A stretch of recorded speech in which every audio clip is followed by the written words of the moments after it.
Eau-de-Care Service appartient à la marque WeCare, qui est leader du service à la personne. Eau-de-Care Service, c'est 360 agences, dont 50% de franchisés. Nous avons environ 15 000 salariés et un peu plus de 70 000 clients. Si on devait retenir un chiffre, ça serait 9 millions d'heures prestées dans l'année. Au service client, nous avons deux activités principales, le pôle commercial et le pôle fidélisation. Le pôle commercial a pour objectif de prendre des visites pour nos agences et le pôle fidélisation, comme son nom l'indique, a pour objectif de prendre soin de nos clients avec une spécificité chez nous, c'est de prendre soin également des intervenantes puisque nous sommes le service client de nos intervenantes. Les amplitudes horaires, c'est du lundi au vendredi de 7h à 20h30 et le week-end de 8h à 18h.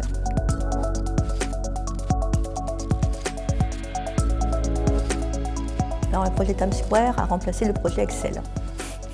On va commencer par cela parce que finalement, au départ, nous faisions notre planification sur un Excel avec bien évidemment des plannings fixes et finalement, l'accessibilité au service n'était plus prioritaire.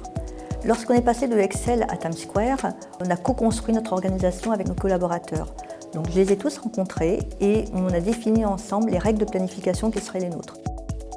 Times Square nous a permis de garantir une adéquation entre la charge prévisionnelle et les effectifs. L'impact majeur a été bien évidemment sur la QS parce que nous sommes passés directement de 70% de taux de décroche à 85% et tout en optimisant, je dirais, nos coûts.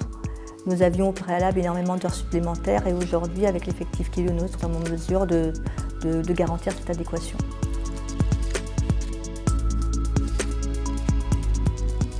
Aujourd'hui, nous avons besoin d'affiner au mieux, au quart d'heure près, nos plannings par rapport au prévisionnel. Un quart d'heure mal commencé peut mettre à mal toute une journée. La souplesse de l'outil permet vraiment une pondération des charges, c'est-à-dire qu'une fois que votre prévisionnel est entré dans Times Square, en fonction de l'observation de ce que vous pouvez faire à l'instant T et sur les quelques semaines ou quelques jours qui viennent de passer, s'il y a un besoin de pondération, à ce moment-là, l'outil nous permet de pondérer notre prévisionnel et d'ajuster au mieux les jours à venir.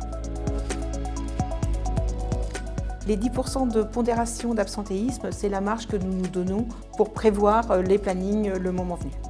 Donc, en plus des contraintes légales, nous avons les contraintes de collaborateurs qui ont des plannings fixes, mais également le fait de pouvoir faire qu'une fermeture, de ne travailler le samedi qu'un samedi sur 4, avec les différences en fonction d'un planning que du matin ou d'un planning sur la journée, auquel on peut ajouter également une pause obligatoire, donc la pause déjeuner, entre midi et 14h30 maximum. Un nouveau collaborateur qui arrive au sein de l'entreprise n'est pas opérationnel à 100%. Donc, de manière à ne pas impacter notre besoin, dès le départ, je vais pondérer son efficacité. La première semaine, son efficacité va être pondérée à 50%, puis à 75% pour être opérationnel à 100% au bout de la troisième semaine. Ce qui permet aussi à chacun d'être serein dans nos réponses faites à nos clients.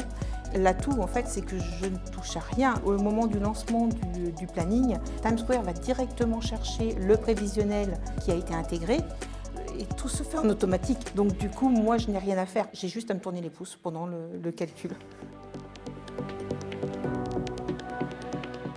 Objectif de qualité de service, c'est de répondre le plus rapidement à nos clients et nos salariés. Ça, c'est la première chose pour nous qui est la plus importante.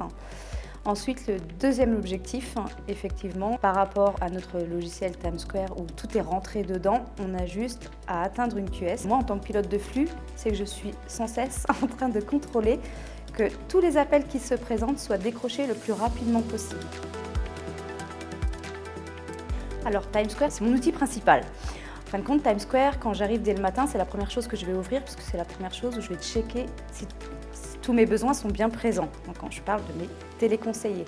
Quand j'ai un imprévu directement, je vais d'abord me fier à Times Square, ma planification directe au moment voulu. Ensuite, tout va dépendre de ce que va me dire InnoCX au niveau du flux d'appels, si j'ai des appels en attente ou pas, selon les journées. Si vraiment il n'y a pas d'appel en attente ce jour-là, je n'irai pas mettre une personne supplémentaire. Donc ça, vraiment tout lié à la programmation qui a été faite. C'est vraiment deux applications qui sont vraiment complémentaires pour moi sur ce poste, puisque sans l'un, je ne peux pas faire avec l'autre, puisque j'ai vraiment besoin de ma planification pour pouvoir gérer tout ce qui est flux sur l'autre application. C'est vraiment complémentaire.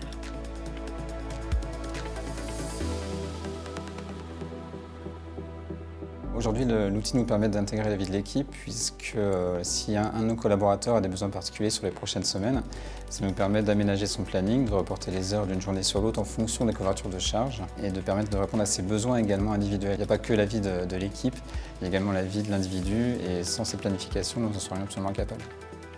Sans cet outil, il sera un peu difficile de se rendre compte des prochaines journées des couvertures de charge. L'activité sur TimesSquare est planifiée sur 6 semaines. Donc ça nous permet vraiment d'anticiper, de savoir qui peut être en congé ou pas, parce que l'activité c'est au quotidien, mais c'est également à moyen terme et à long terme. Actuellement, par exemple, on travaille sur les congés d'été.